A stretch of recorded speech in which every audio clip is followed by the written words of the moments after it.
This is the introduction to Photoshop.com. We are working with an Adobe product and the screenshots are reprinted with permission from Adobe Systems Incorporated. Hi, my name is Becky and today I'm going to show you a new photo editing tool called Photoshop.com. It's a great resource, it's free, it's online. You can access it from any computer as long as you have the internet. In Photoshop.com, once you've uploaded a photo for editing, you can increase the size, you can crop it, you can decrease the size, you can make it brighter, darker, add contrast, you can make it sharper, you can remove red eye. There's so many different features of Photoshop.com that I'm only going to cover the basics. If you want more, I'm going to show you where there's even more tutorials and resources that you can access. There is a lot of information about Photoshop.com at Adobe, who created Photoshop.com and made it available. The other thing you can do with Photoshop.com is you can share your photos with your friends. Adobe gives you 2 gig of space to upload photos to, and that's a lot of space. You can put hundreds of photos up there. You can create photo albums, add cool backgrounds to the photos. It's just amazing what you can do with Photoshop.com. And I think you'll find it a very useful tool and fun to use. So let's get started. Overview of the editing process. You'll learn to upload your pictures and edit with Photoshop Express Editor. Okay, to get started with Photoshop.com, you just want to go to www.photoshop.com. You will click on the online tools, and we will start with the Photoshop Express Editor. So let's click on that, and notice that you can either just go straight to uploading a photo, or you can sign in to your account. Let's just start with upload a photo. Just to show you, you do not have to have an account to use the Photoshop Express Editor. Okay, so it only supports JPEG pictures. So click on Upload, and I will go look for a picture that I would like to edit. Here we go. We'll pick that image. It's kind of different. There it is, a bunch of gourds I saw at the farmer's market. Okay, so this is the Adobe Photoshop Express Editor. If you notice up over here on the left-hand side, you have Edit and Decorate. And if you click on Decorate, you will get a bunch of different types of graphics that you can use. You can add a frame, you can add bubbles, where you say, you know, somebody said something. There's a lot of different things. You can add text, but we're going to go back to Edit, and under Edit, notice you have Basic, a bunch of different tools that you can use under Basic. If you go to the next section, it's called Adjustments. You can adjust the white balance, highlight, fill light, sharpen, soft focus. There's a few new tools called one dodge and one burn, and they're betas, and I'm not going into those. And then there's some effects you can do. You can crystallize. So notice that when I clicked on crystallized, I got some new options up here along the top of the window. Here I would apply my changes, and here is discard the changes that I made. So I don't want any changes. Down along the bottom there's some other tools. One is called Zoom, and you can really look at your pictures and see this little box here. It allows you to move around in the picture. Say, oh, I think we needed to see that. Gourd birdhouses. Interesting. Okay. There's an undo function, so you can step backwards in your changes. You can do a redo to say, oh, I really didn't want to step back, redo it. There's a reset that will put your picture back to its original state. There's a button here that lets you temporarily view the original picture. If you hold down your left mouse, you can go back and review. Let's pixelate so that you can really see what we've done here. Okay, I've clicked on Pixelate, and now if I click on Temporarily View Original, it goes back to my original view. And I really don't like Pixelate, so I'm going to reset it. And now I'm back to where I started. Okay, let's actually make a change so that I can show you what happens when you're finished making changes. Change it to a profile size. How's that? Resize.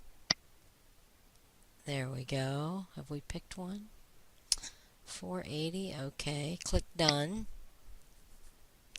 And now it gives me some options. I can save it to my computer. I can share it on Photoshop, share it to Facebook, share it to Picasa, Flickr, or PhotoBucket. But what I really want to do is save it to my computer. And I think I will keep it as image 125 edited. And then click on Save. And it opens up a navigation window. And this is where I had the picture to start with, so this is where I'll save it. Save. And now it's saved. Now I could do a share now, but I don't want to. So I can click on Next. And it asks you if you want to do all these other things. So you know this is going to happen after the first time. So instead of clicking on Next, just click X. It'll take you back to the beginning. So now you're ready to edit another photo or quit the editor. And that's the end of section 2. In the next section I will actually demonstrate the editing tools so you can get a handle on how to use some of them. Section 3, Demonstration of Editing Tools. Okay, so let me demonstrate some of the basic editing tools. Let's start with a very simple one, Resize. So let's take this photo and resize it to a profile picture. That means I want to be able to use it as my avatar, say in Facebook or anywhere else where a little mini picture of yourself is posted when you sign into an account. That would be the profile size, and you can see it's 109 by 150, and that's a pretty small photo. Actually, I want to email this to somebody. It's going to increase the size to 466 by 640. One thing you will notice though is it will maintain the ratio of the original length and width of the photo. It will not distort your picture. If you want to change the width or the height, then you need to use the crop and rotate tool, and I'll show you that next. But once you've decided on the size that you want, then you can either save it by clicking on Done, or you can save your edit to a new file. But what we're going to do is, I'm not going to save it. I'm going to do a reset, because I have showed you how to save pictures when you're done editing. That's just by clicking on Done and then saving it to your computer or sharing it with your friends. I'm going to click Reset to go back to the original. The next thing I want to show you is how to crop and rotate. Let's click on Crop and Rotate. So notice you get some new tools. You have a freeform, your crop dimensions. You can freeform, which means that you can make it smaller like that, or I can bring the side in. Is it going to let me? I can go up or down, put it back. Okay. Let's reset. We'll try one more time. I don't want to make it strange. Alright, so I want to keep the original ratio. I could choose one of these dimensions, and when I go to crop out something, it will maintain that size. So say I say, oh, I don't know, let's do 5 by 7. Okay, so no matter what I do to this, it's going to maintain a 5 by 7 ratio, so that when you print it, that's what size you'll get. Okay, I can use one of these 4 tools. One is, oh, I need to increase the size of this. Can I do that so you can see? I need you to be able to see the straightening tool.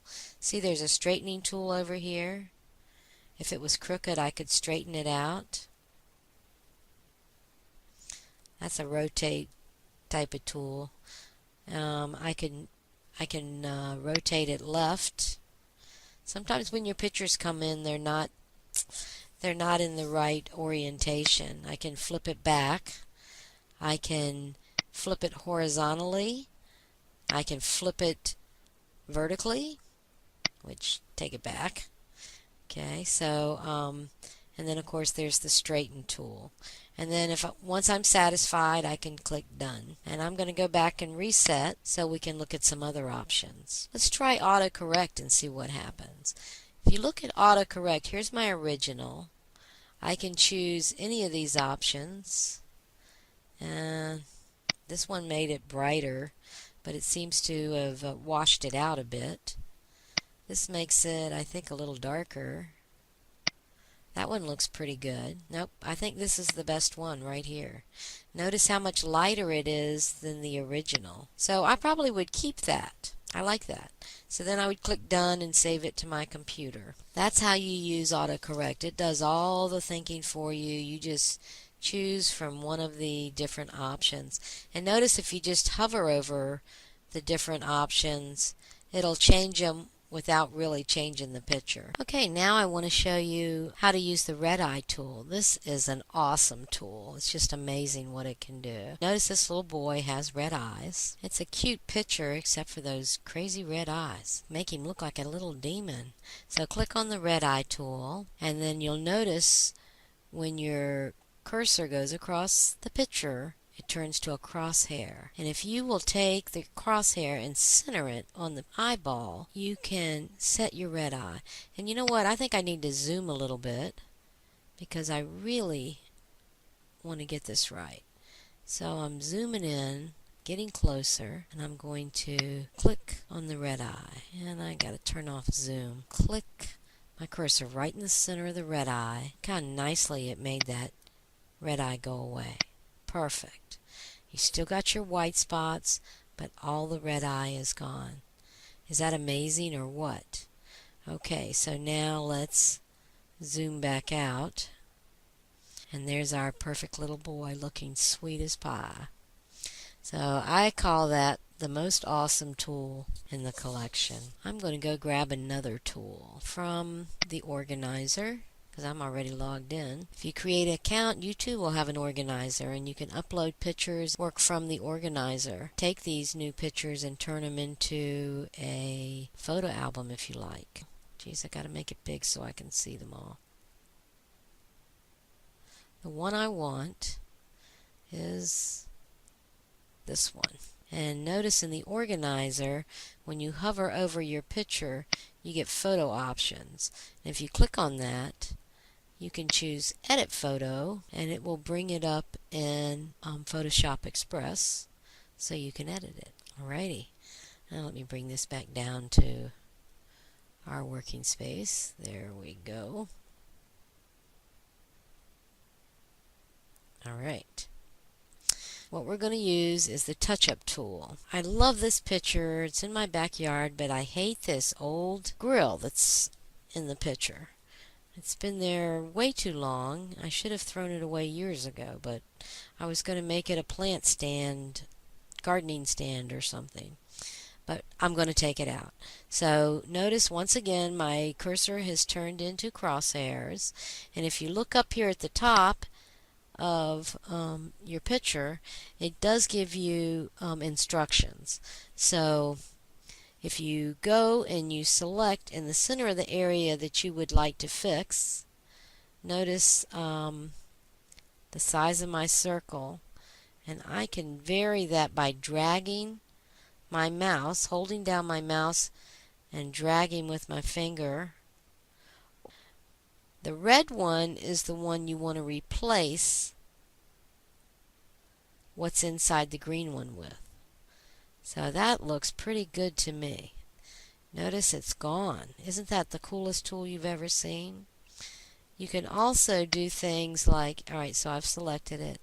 I can increase the sample size by dragging the slider instead of using my finger.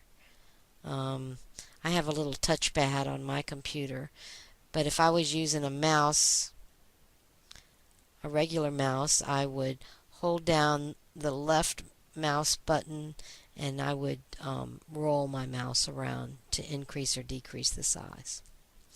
And notice when I come back over and I hover in the area, my mouse turns into a hand and I can drag. I could put some flowers in there if I wanted to. How about that? That looks kind of nice. It's amazing what you can do. Maybe you want to add a person standing here. You could if you had them over here on the side or something. It's interesting what you can do with this tool. But that's not too hard, is it? It's pretty easy to work with. And if you want to become a perfectionist at it, you just increase the size. You're going to be surprised when you look at it up close. Notice the quality's not so good. So if I go back, let me get rid of the zoom tool. If I go back and bring my red back, because it really doesn't look so good. That looks a lot better. Now if I step out, it looks pretty good. And I can actually perfect this a little bit by bringing that down a little bit. That looks even better. But sometimes you do better to decrease your sample size and do little bits at a time. If I was to do that and sample different areas at a time,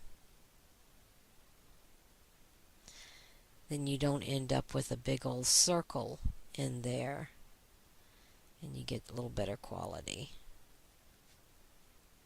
if you know what I mean. Okay, that's all there is to the touch-up tool.